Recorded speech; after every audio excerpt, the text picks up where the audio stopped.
Muy buenos días, chicos, ¿qué tal? Estamos en la semana de repaso. El día de hoy vamos a revisar de manera general todos estos temas que corresponden desde la primera semana, literatura universal, hasta las últimas semanas en que hemos visto literatura del Perú, ¿no?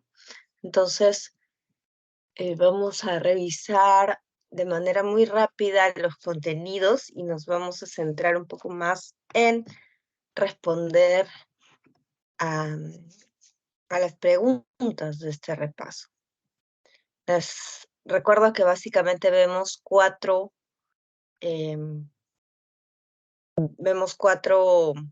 aspectos o cuatro capítulos, ¿no? En literatura universal, perdón, en literatura, el curso, y pasamos por literatura universal, española, latinoamericana y finalmente literatura peruana. En literatura universal, nosotros comenzamos por los griegos, ¿no? Comenzamos aquí está, por los griegos. Nos centrábamos primero en la etapa más antigua que está representada por Homero. Si recordamos, ahí están dos epopeyas famosas.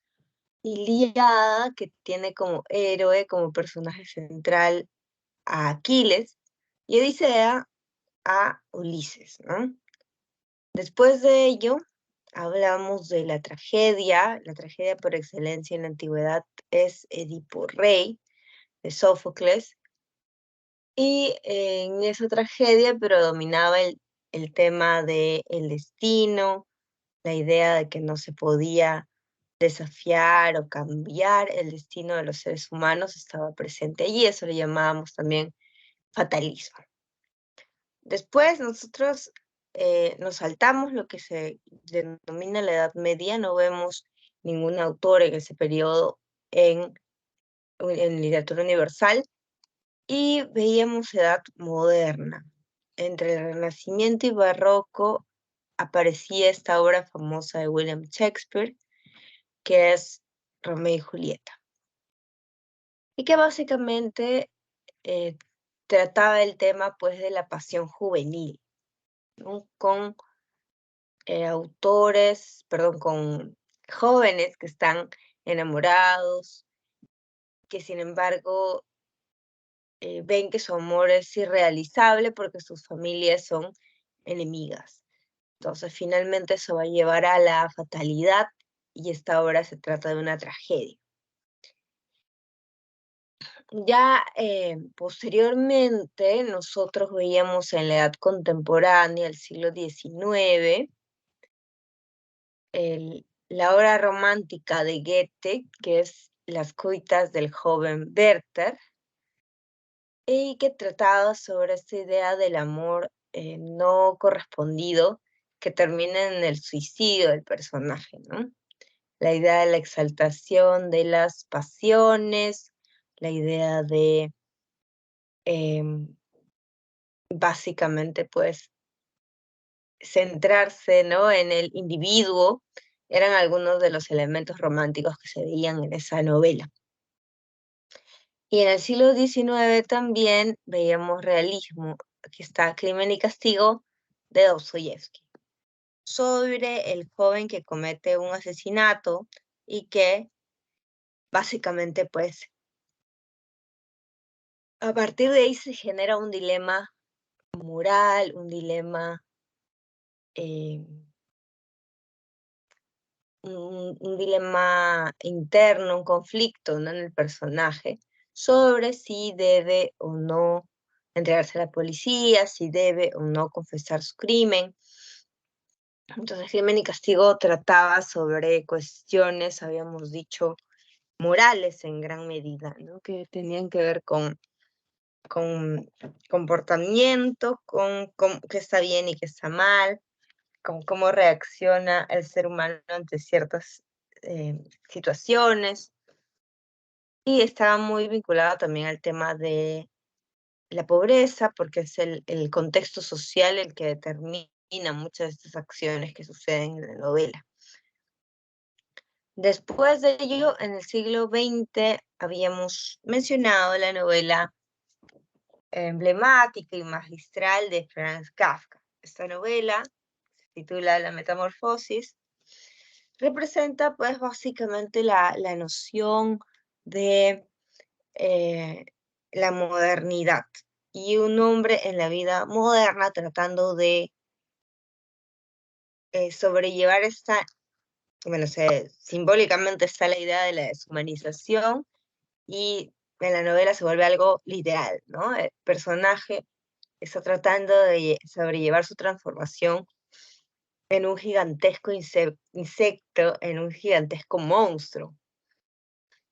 Y está la cuestión simbólica de fondo de que simplemente pues él ya no es útil para la sociedad en esa forma monstruosa, en esa forma no humana, ¿no? Mientras ya no pueda trabajar, ni pueda pues aportar a la sociedad, básicamente es visto como alguien que es inútil, que no, no sirve, ¿no? Y ese es, digamos, el trasfondo central de la metamorfosis. Entonces, estas son algunas de las obras que hemos visto. No sé si hasta allí hay alguna duda o pregunta, sobre todo considerando las preguntas, si es que hay consultas sobre qué hemos marcado y por qué coincide o no coincide, me van diciendo, ¿ya? Muy buenos días nuevamente a los que recién se están incorporando, a los que me han saludado por allí, por el chat, ¿ya? Muy buenos días con todos. Gracias, profesora. Gracias, ¿cómo están? Espero que el diluvio los esté tratando bien, pese a todo, ¿no? Bueno, por acá la cosa está tranquila por ahora. Qué bueno. Sí, bueno, en Lima Metropolitana todavía está tranquilo, pero si viven por Huachipa, se ha salido el puente, se ha rebalsado el puente de Coloro, mi hermano vive por ahí. Si viven más a la periferia, Chosica, por ahí está más movido, ¿no? Entonces, tener un poco de siempre igual de precaución para que no se compliquen y se vuelva más difícil de sobrellevar. Y bueno, ojalá que todos hayan podido, sus padres también, acomodarse para estar tranquilos y no tener que trasladarse si es que es difícil o si es que es a veces imposible con Profesora, estos creo que la tengo. riachuelos. ¿Perdón? Creo que la tengo. Es la metáfora, la sé. Muy bien, eso les iba a preguntar a continuación. Me tienen que decir las claves, ya, cosa que avanzamos así, ustedes han marcado, yo les digo si está bien o no, y la idea no, entonces no es que yo les dé las claves, sino que ustedes me digan cuál sería la alternativa, ¿ok? Ya, entonces, ahora sí, comenzamos, me decían la C de metáfora. ¿Está bien la respuesta? ¿Qué respuestas han marcado? Es sobre figura literaria, dice: yo soy nieve en las cumbres, soy fuego en las arenas, azul onda en los mares y espuma en las riberas.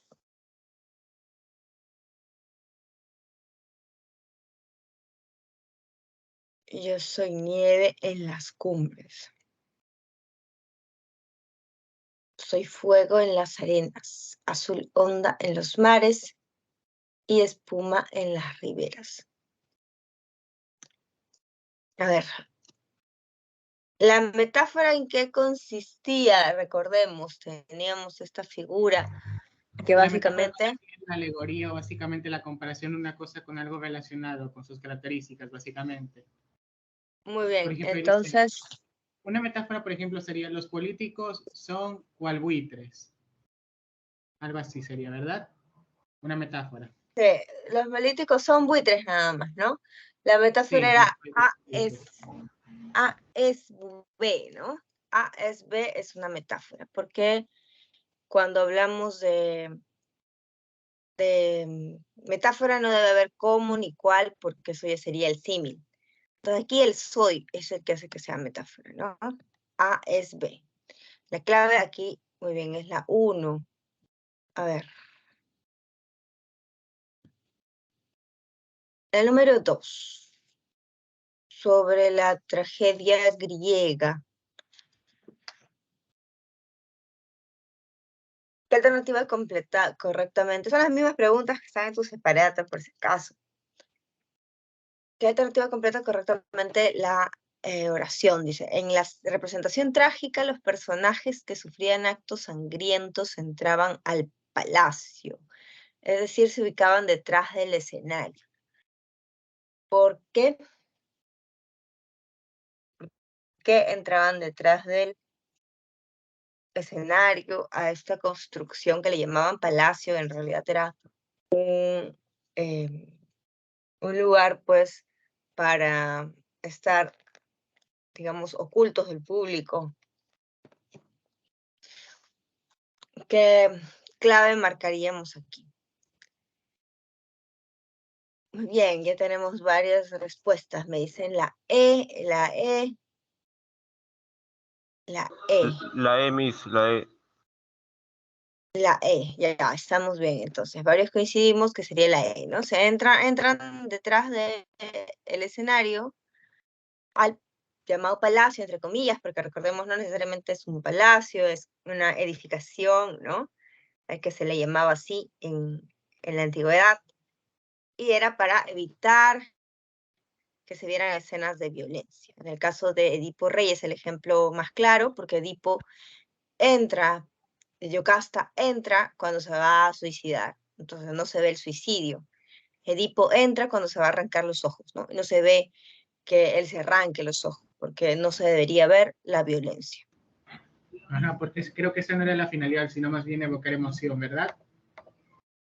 La ¿No? finalidad de la tragedia era la catarsis, que es evocar emociones y liberar estas emociones o pasiones muy intensas. Pero no se deben ver actos de violencia. Entonces, la 2 es la E. La 3, respecto a Werther, ¿cuál es la alternativa que contiene la secuencia correcta? Dice, al inicio el joven protagonista conoce a Carlota y surge un amor mutuo. Guillermo, amigo de Werther, lo impulsa a que luche por sus sentimientos. Tras el casamiento de Carlota, Werther decide olvidarla de manera definitiva.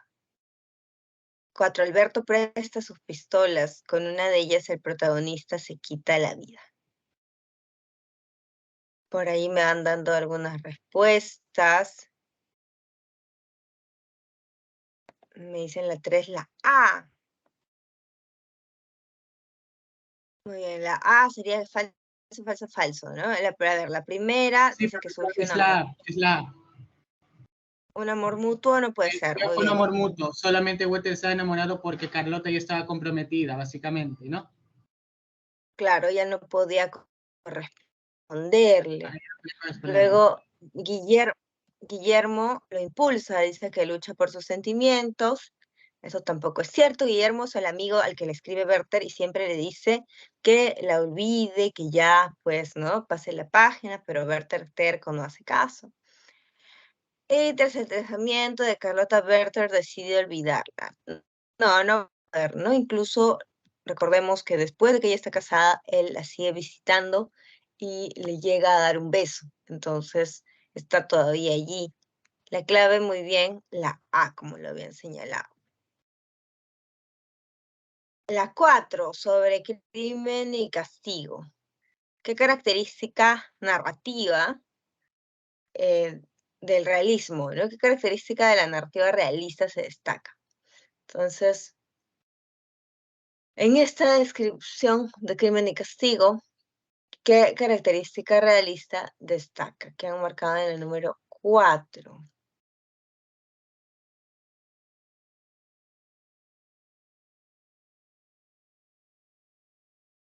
Iba tan miserablemente vestido que nadie en su lugar, ni siquiera un viejo vagabundo, se habría atrevido a salir a la calle en pleno día con semejantes andrajos.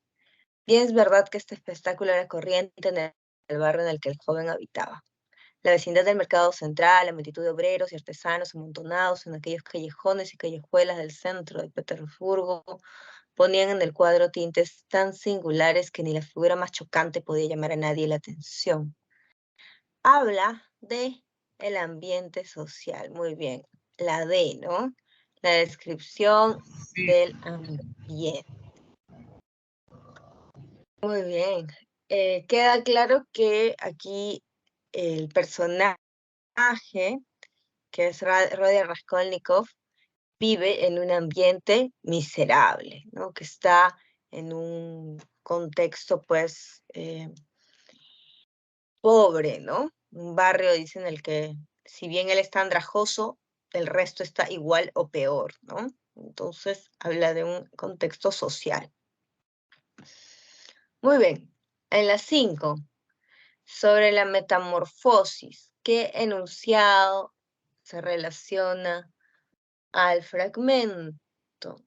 Ese fragmento es un comentario, es una crítica, dice.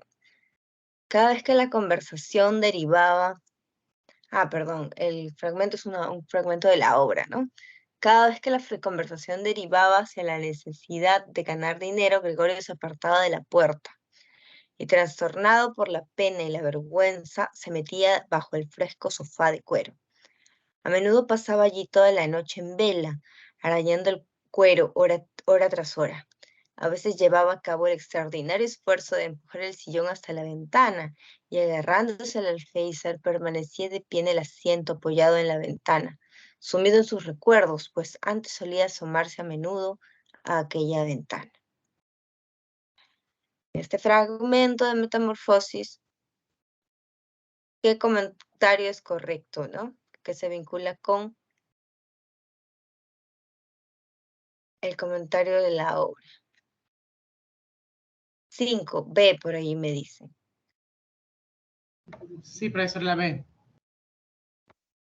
La B, a ver.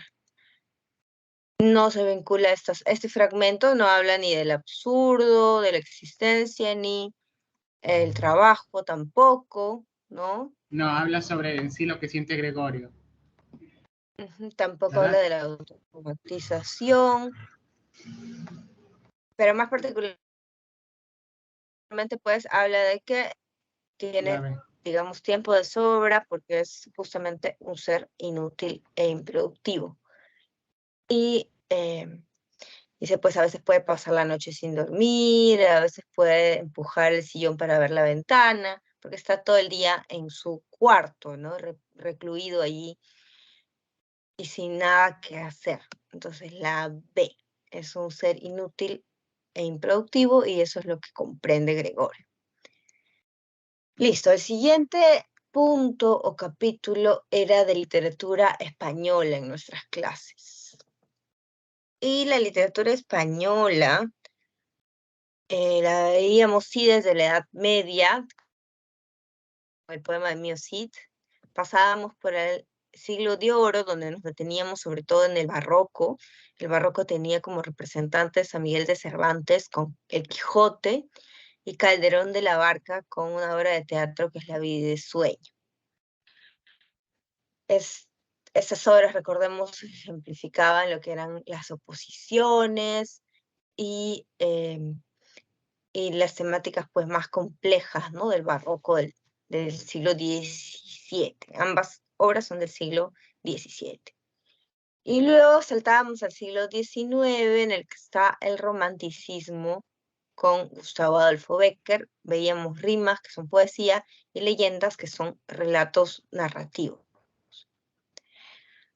Entonces, recordando ese periodo, ¿qué marcaríamos en la alternativa 6?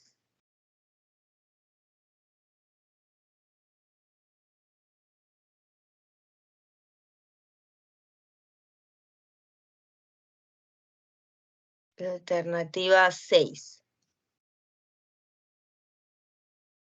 a partir de este fragmento, ¿qué temática desarrollada en la obra se colige?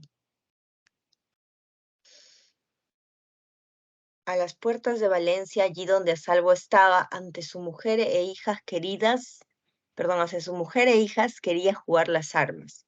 Recibidas con gran honra de todos fueron las damas. Cuando acabó la corrida, el campeador descabalgaba y se va hacia su mujer y sus dos hijas amadas. Al Profe, la verlo, C. doña Jimena a los pies se le arrojaba. A ver, está hablando de doña Jimena, ¿quién es? ¿Quién es doña Jimena, no? Creo que era la esposa del Cid, ¿verdad? Su esposa, ¿no? Ya que dice, a la madre y a las hijas el Cid con amor abraza, y del gozo que Creo que es la sentía C, sus profesor. ojos solo lloraba. La C, ¿no? Como varios también me señalaban en el chat, muy bien, la C, ¿no Aunque, es cierto? profesor, le diré que está escrito un poco extraño este párrafo. Medio raro. El poema de mi Cid está escrito en versos, está escrito con rimas asonantes y originalmente está en español antiguo, por eso nos puede sonar un poco, extraño, porque pues obviamente casi se tiene que traducir o modernizar muchas cosas para que se entiendan y para que se mantenga la rima, los versos. Entonces, recordemos eso, ¿no? Es una obra de- del siglo XI y XII originariamente, que luego se pone por escrito, y se pone por escrito en el siglo XIV, ¿no? Y ha sufrido toda esta transformación que tenía el español, porque el español todavía se estaba forjando en este contexto. Entonces, eh, habla del encuentro con doña Jimena y sus hijas, ¿no? Y doña Jimena le dice, no, gracias, Rodrigo, merced, Rodrigo es como decir gracias. Rodrigo es el esposo, ¿no? Que en buena hora ceñisteis la espada. Sacadme al fin de muchas vergüenzas malas. Está hablando de entonces el reencuentro familiar y cómo el Cid está recuperando su honra. Pero en este caso, pues, el contexto es la familia, ¿no? Y por eso es que tampoco hay aquí ninguna ambigüedad y ninguna alternativa que te hable, por ejemplo, de la honra, porque si no podría haber doble clave. Aquí es claro que tiene que ver con con el reencuentro y con la esposa y los hijos, la esposa y las hijas, ¿no? Entonces teníamos allí la C. La 7, sobre Calderón de la Barca. ¿Qué alternativa completa de manera correcta el enunciado? Dice, la decisión del rey Basilio de encerrar a su hijo se vincula con su creencia en. Sin embargo, al final, luego de vencer a su padre, Segismundo, lo que dice el vaticinio. Muy bien, a ver, por ahí me marcan la A como clave, ¿no? Muchos de ustedes han marcado la A.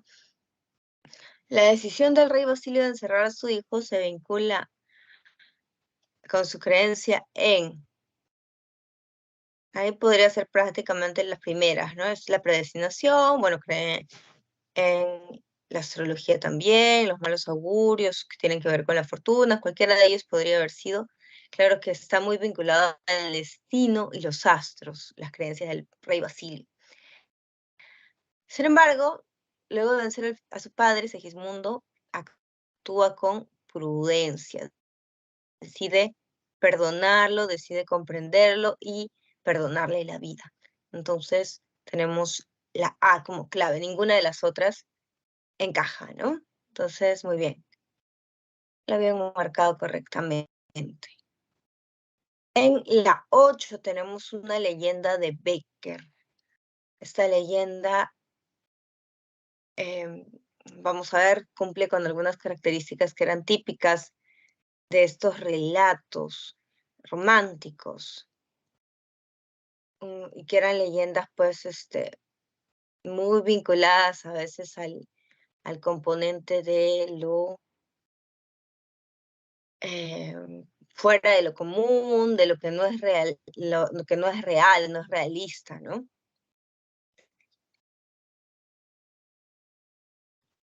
Dice, mal envueltos en los jirones de sus hábitos, caladas las capuchas, bajo los pliegues de los cuales contrastaban con sus descarnadas mandíbulas y los blancos dientes las oscuras cavidades de los ojos de sus calaveras, un músico vio los esqueletos de los monjes, que fueron arrojados desde el pretil de la iglesia a aquel precipicio, salir del fondo de las aguas y agarrándose con los largos dedos de sus manos de hueso a las grietas de las peñas, trepar por ellas hasta tocar el borde, diciendo con voz baja y sepulcral, pero con una desgarradora expresión de dolor, el primer versículo del Salmo de David.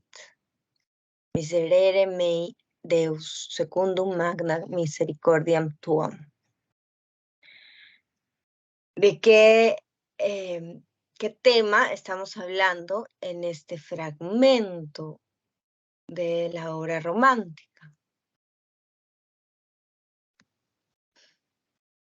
¿Qué marcarían en esta pregunta número 8? El castigo impuesto por haberse quebrado una norma. El acto de transgresión cometido por un atónito músico. La referencia a una situación considerada sobrenatural. La presencia de personajes legendarios del catolicismo. El temor que experimenta el protagonista ante la muerte. Muy bien. Bueno, varios de ustedes, ¿no? La respuesta que me han dicho es correcta. Algunos dudaban, pero efectivamente la C, que tiene que ver con lo sobrenatural, sería la respuesta correcta. Está hablando de una serie de calaveras y personajes muertos que están, digamos, volviendo a la vida, ¿no? Yo al comienzo marqué la E porque yo me dije, de seguro tiene que haber alguna metáfora acá, ¿entiende, no? O sea, debe de aludir a algo. Ah, ya, ok. La E, ¿qué cosa dice? El temor que experimenta el protagonista ante la muerte. Sí, yo me decía que yo decía que tenía que haber alguna metáfora, ¿entiende? Alguna alusión, pero parece que es la más literal.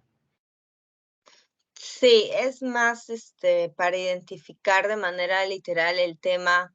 Recordemos que los temas en la leyenda son lo sobrenatural, la transgresión y el castigo, ¿no? Son algunos de los temas centrales que, que habíamos señalado. Entonces, si consideramos eso, aquí no se ve ni el castigo, ni la transgresión, eh, ni la idea del tiempo legendario, que sería otro elemento, ¿no?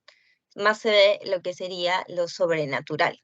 Ese tema sí era romántico, sí era de las leyendas, ¿no? Listo. Entonces, con eso pasamos al tercer punto. En nuestro caso, nos corresponde hablar de tanto poesía como narrativa hispanoamericana. Recordando que nosotros vimos primero en Latinoamérica el movimiento fundador de la literatura original en estos lados del continente, del subcontinente, es el modernismo, ¿no? Habíamos dicho que con el modernismo se inaugura la literatura que ya no seguía España, que busca su propio camino, que busca su originalidad. El representante era Rubén Darío y el libro que iniciaba el movimiento se le consideraba el libro azul. Después veíamos poesía del siglo XX, representada por Pablo Neruda, muy famoso es este libro, Los 20 poemas de amor, y ahí se encontraba pues que hay todavía ciertos rasgos modernistas, también hay rezagos románticos, pero que Neruda está buscando ya su propio camino y también su propia voz más original, ¿no? Por otro lado estaban los narradores, y los narradores que nosotros veíamos en clase habían sido tres. Borges, con el relato sobrenatural, fantástico, en ficciones. Carpentier, con la historia de los esclavos negros y sus revueltas y finalmente su libertad en el reino de este mundo. Y Gabriel García Márquez, con la historia de una familia a lo largo de 7 generaciones o 100 años, que es la familia Buendía. Considerando ello, entonces las siguientes preguntas van a ser sobre estas obras y autores. La pregunta 9 te pide que marques la secuencia correcta, de verdadero o falso. En este caso, se trata del modernismo, que enunciado dice lo correcto sobre el modernismo, verdadero o falso, ¿no? Por ahí me dicen la A. ¿Alguna otra respuesta o es la A? A ver, solamente tengo muy pocas respuestas. Alguien más, a ver. Uno de los modelos más inmediatos de esta corriente es el parnasianismo, ¿no? Considerando el modernismo. El modernismo tiene influencia de varios movimientos, el simbolismo y el parnasianismo son dos de ellos. El autor se caracteriza por encerrarse en la esfera de lo bello. La temática del artista y su situación social prevalece en los cuentos. Y la publicación de Azul y prosas profanas iniciaron la estética modernista. Por ahí me dicen, podría ser la E. A ver, la primera les decía así, ¿no? El parnasianismo. El autor modernista se caracteriza por encerrarse en la esfera de lo bello. Bueno, eso es una forma un poco rebuscada de decir que le interesa la belleza o que está, pues, siendo esteticista, ¿no? El esteticismo es esa característica que se ve aquí. Tercero, la temática del artista y su situación social prevalece en los cuentos, como por ejemplo en el Rey Burgués, perdón, sí, el Rey Burgués es el que nosotros vemos en clase, ¿no? Hay varios cuentos de este tipo que hablan del aspecto social, del artista empobrecido, olvidado, que nadie pues quiere porque los Rafael, artistas son miserables, ¿no? Dime, el comenta. modernismo tiene el parnasianismo y qué más. Simbolismo, esas son las influencias que tiene. Los parnasianos y los simbolistas son movimientos franceses en poesía que estaban muy vinculados a la belleza, la elegancia y la musicalidad. Entonces, esos son los movimientos de afuera que influencian.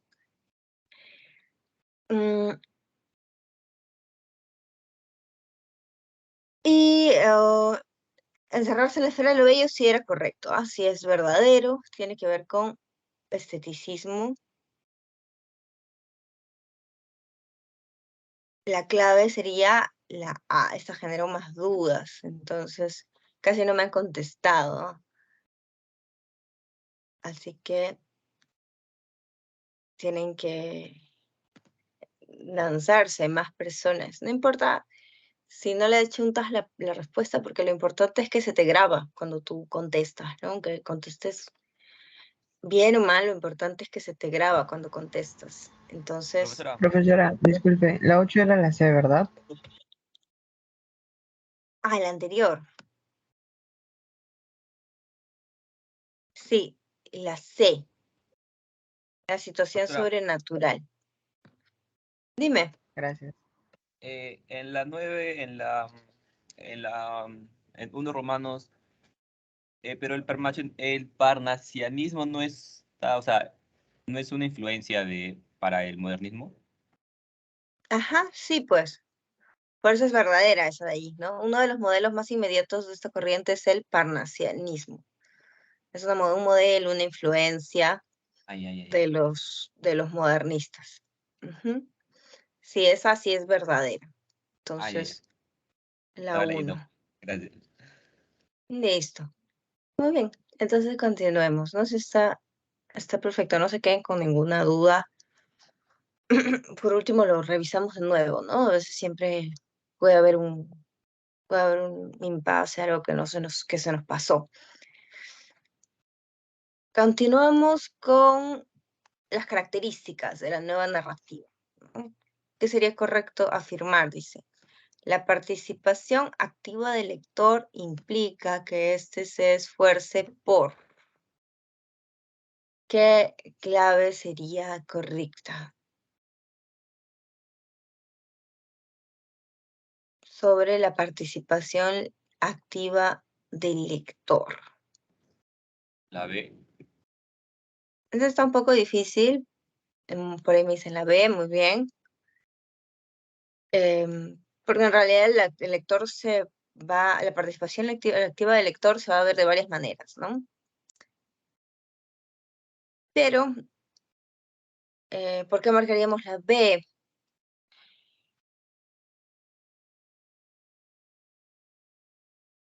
La B, como varios me van señalando muy bien, también en las alternativas, uy, marqué muy arriba, tiene que ver con lo que hace el lector para reordenar el texto. Si, por ejemplo, hay muchos flashbacks o múltiples voces narrativas al contar la historia, si, por ejemplo, hay muchos saltos en el tiempo o monólogos interiores o muchas historias varias que se van entrelazando.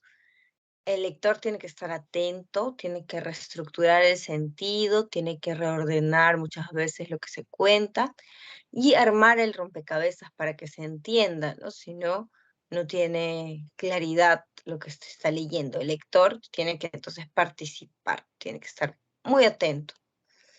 Esta creo que no generaba tantas dudas. La 10, ¿no? Varios me contestaban la B, perdón, pero es sencilla, perdón, es un poco compleja, ¿no? Pero han coincidido muy bien.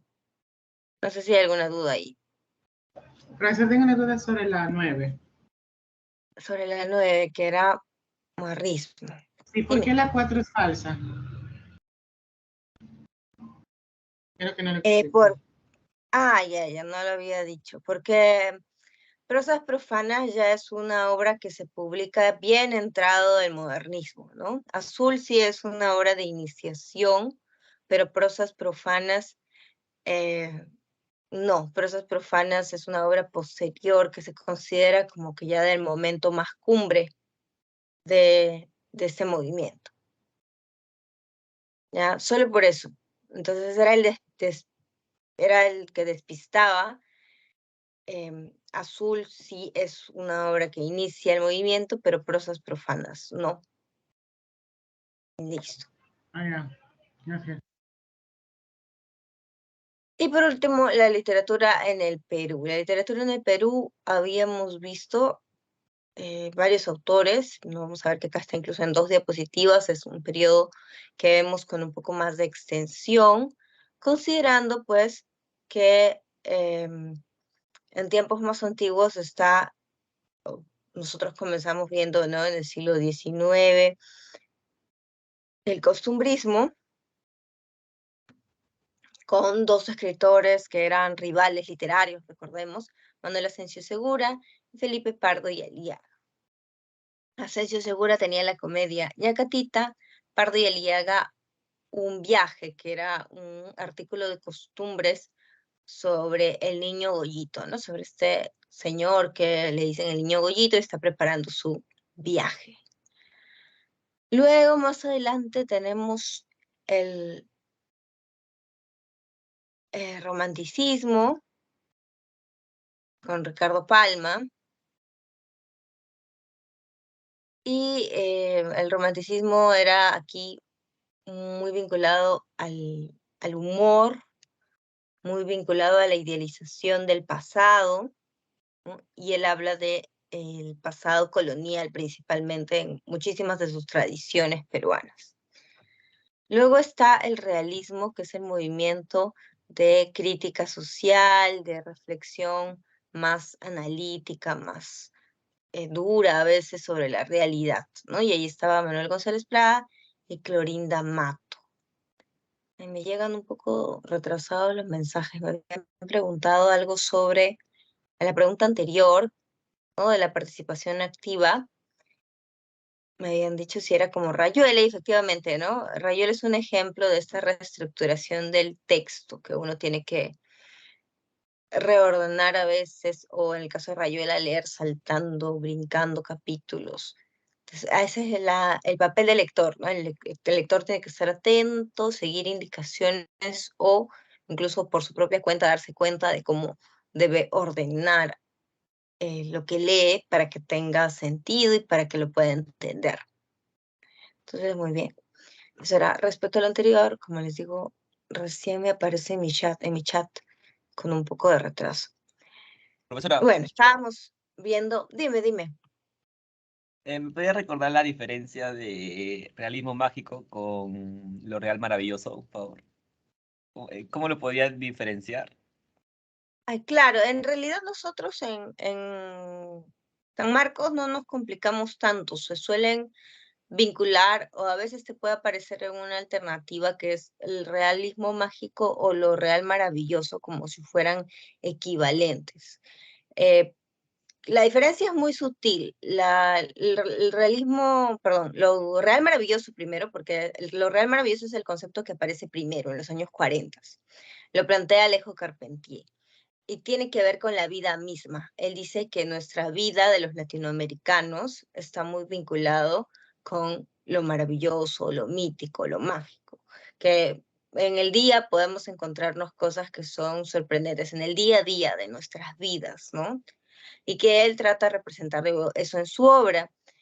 Eh, Hablamos ahí de esta idea de lo real maravilloso, entonces como algo con lo que convivimos. Siempre pongo este ejemplo de que pues a alguien se le apareció un espectro en medio del camino o que penan en una casa. Eso es para nosotros normal, ¿no?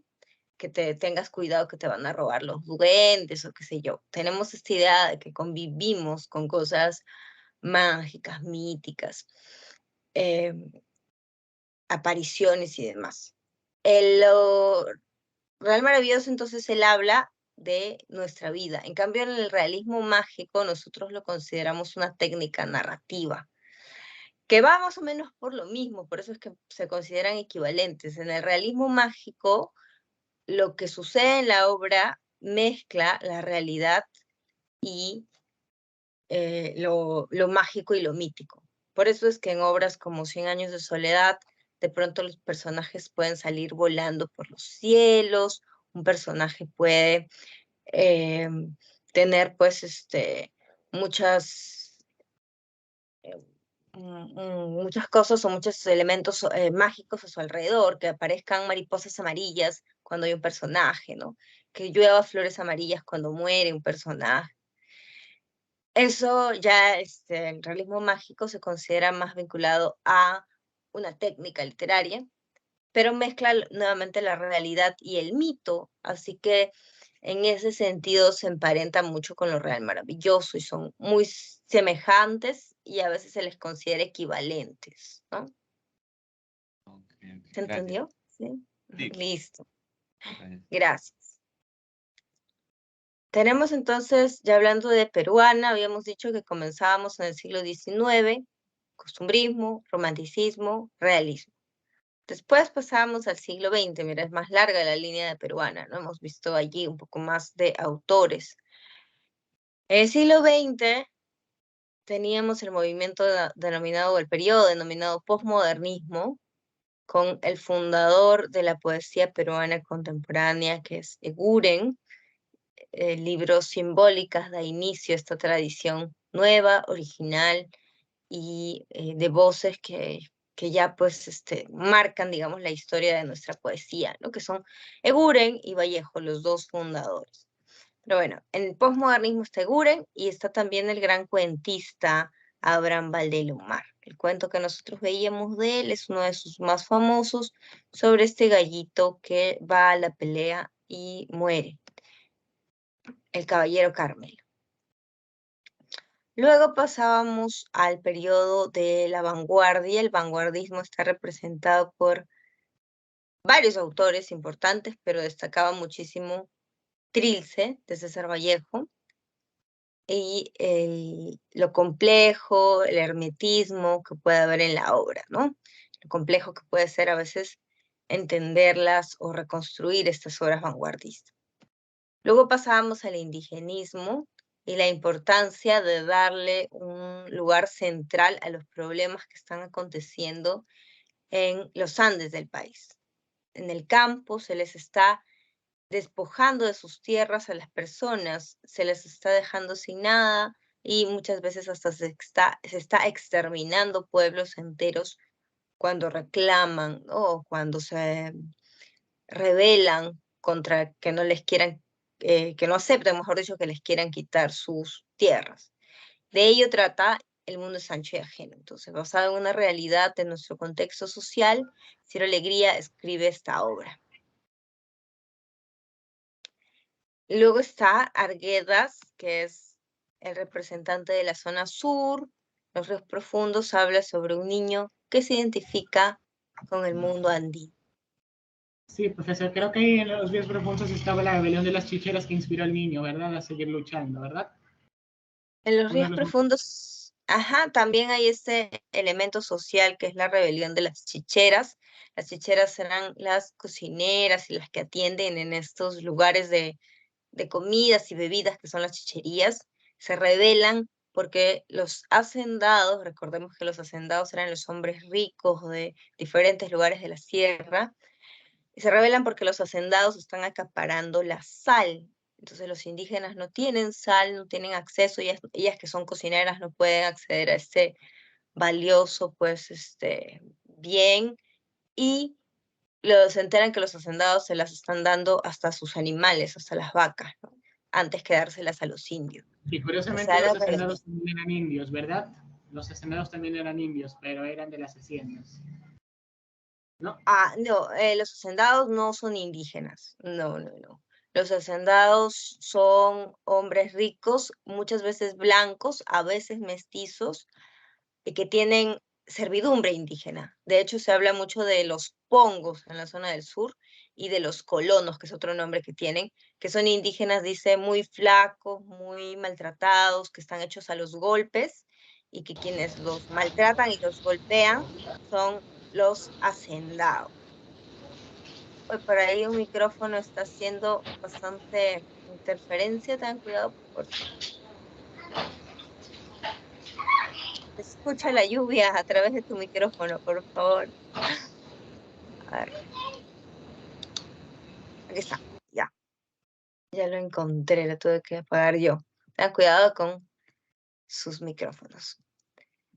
Entonces, los ríos profundos en el sur. Luego venía la generación del 50, Ribeiro. Nosotros veíamos La palabra del mudo, más particularmente un cuento muy famoso que es sobre los niños explotados. Los gallinazos sin plumas se llama el cuento, ¿no?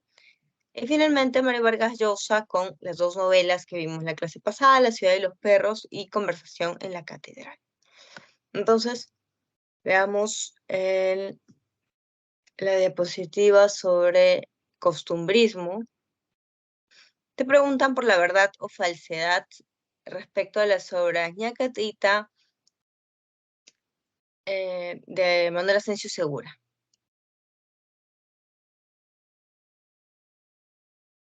Doña Rufina es una aristócrata oportunista con objetivos arribistas. Don Alejo tiene el consentimiento materno para casarse con Juliana. Manuel, protegido de don Jesús, consigue huir con la hija de Ñacatita. Finalmente, don Juan visita a don Jesús y le brinda noticias importantes. Muy bien, varios están marcando la alternativa E, ¿no? Doña Rufina no es aristócrata, perdón. Esa sería falsa, la 1. Y la 3, Manuel no consigue huir con Juliana, que es su propósito, pero peor si dice que es la hija de Ñacatita, es una una clave para despistar, ¿no? Muy obviamente, no tiene nada que ver con el argumento. Muy bien, entonces lo habían marcado adecuadamente por allí varios de ustedes. Josué, Sí, profesor. Sebastián, La ¿ya? es. Correcto. La E, perdón, me atrasé. ¿Sí? Si continuamos con romanticismo, en esta tradición, ¿qué característica de las tradiciones se observa? Dice, vino desde España esta ciudad de los reyes del Perú un joven italiano, platero con título del Colegio de Platería de Madrid. Don José Bocchi, que así se llamaba el huésped, era un mozo elegante y simpático.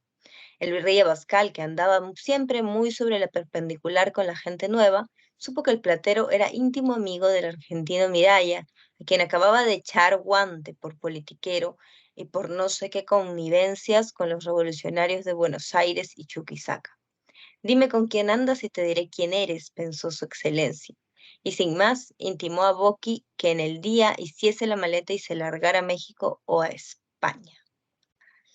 Está hablando de un pasaje que incorpora elementos de la historia, ¿no? El virrey del Perú, pero también elementos, pues, de la historia en el aspecto de los rebeldes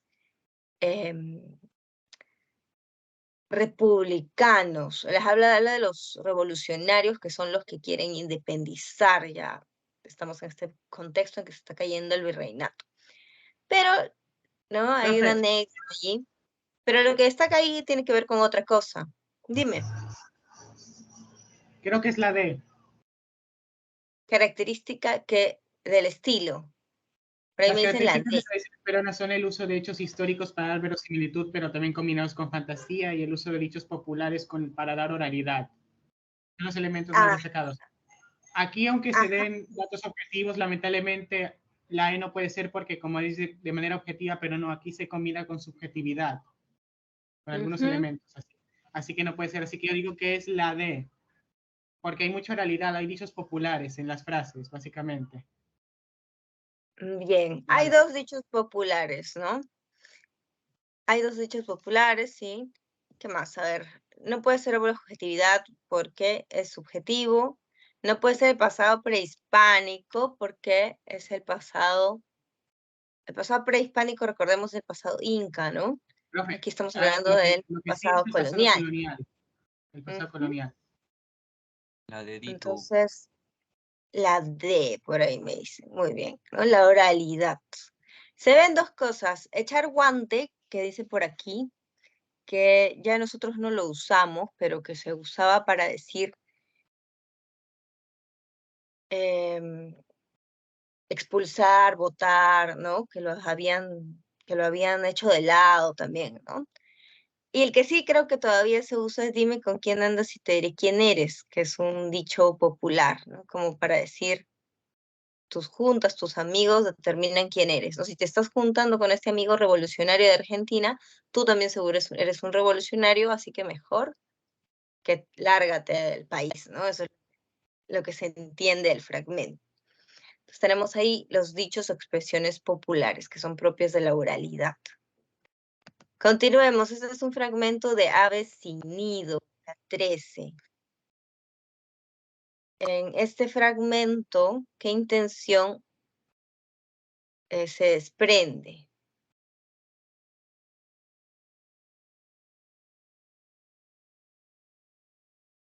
Dice que al someter sobre el lector, dice, lo hago con la esperanza de que ese fallo sea la idea de mejorar la condición de los pueblos chicos del Perú. ¿Mm? Recordando que en el país existen hermanos que sufren, explotados en la noche de la ignorancia, martirizados en las tinieblas, señalando puntos de no escasa importancia para los progresos nacionales y haciendo a la vez literatura peruana. ¿De qué está hablando aquí? De que quiere dice mejorar, que se mejoren las condiciones de los pueblos chicos del Perú. Se refiere a los habitantes del Ande. Sí. Uh-huh. La C de casa. Aunque no hay que olvidar que Clorinda tiene una visión paternalista, quiere decir que consideraba que solo Lily Ajá. podía liberarse con la ayuda de los colonos o con la ayuda de la gente de poder, básicamente, ¿no? O sea que no podía hacerlo solo.